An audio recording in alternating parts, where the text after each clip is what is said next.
Hello guys, welcome back to my channel. నేను మీ లక్ష్మి అండి. ఈరోజు నేను పల్లీలతో చాట్ మసాలా ఎలా చేసుకోవాలో ఈ వీడియోలో చూపిస్తాను. ముందుగా ఒక కప్పు పల్లీలను తీసుకున్నాను.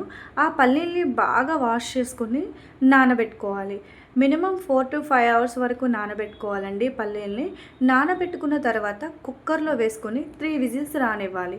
ఇప్పుడు ఒక బౌల్ తీసుకొని దానిలో చిన్న చిన్నగా కట్ చేసుకున్న ఒక కప్పు క్యారెట్, అలానే కొంచెం టమాటో అండ్ కీర దోసకాయ తీసుకున్నాను. అలానే కొద్దిగా ఉల్లిపాయ, పచ్చిమిర్చి కూడా నేను దీనిలో యాడ్ చేసుకున్నాను. ఇప్పుడు దీనిలో మనము ఉడకబెట్టి పెట్టుకున్న పల్లీలను కూడా వేసుకోవాలి. పల్లీలు అనేది యాడ్ చేసేసిన తర్వాత నిమ్మరసాన్ని కూడా దీనిలో వేసుకోవాలి. నిమ్మకాయ నేను మీడియం సైజ్ది తీసుకున్నాను.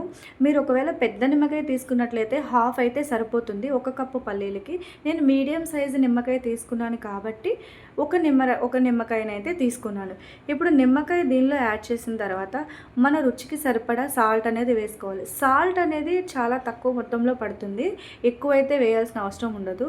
ఉడకబెట్టేటప్పుడైనా మనం సాల్ట్ వేసుకోవచ్చు, అప్పుడు మిక్స్ చేసేటప్పుడు కొంచెం వేస్తే సరిపోతుంది. దీనిలో నేను ఎవరెస్ట్ చాట్ మసాలా అనేది యాడ్ చేశాను. మన దగ్గర ఏ ఫ్లేవర్ ఉన్నా వేసుకోవచ్చు. నేనైతే ఎవరెస్ట్ చాట్ మసాలాకి ఎక్కువ ఇంపార్టెన్స్ ఇస్తాను. ఇప్పుడు దీనిలో మసాలా యాడ్ చేసిన తర్వాత దీన్ని మిక్స్ చేసుకున్నాను. మీ దగ్గర పెప్పర్ పౌడర్ ఉంటే పెప్పర్ పౌడర్ కూడా యాడ్ చేసుకోవచ్చు. నేనైతే స్కిప్ చేసేసాను. ఇప్పుడు చివర్లో దీనిలో కట్ చేసిన కొత్తిమీర అనేది వేసుకున్నాను. ఫైనల్గా చాట్ మసాలా అయితే రెడీ అయిపోయింది. Thank you.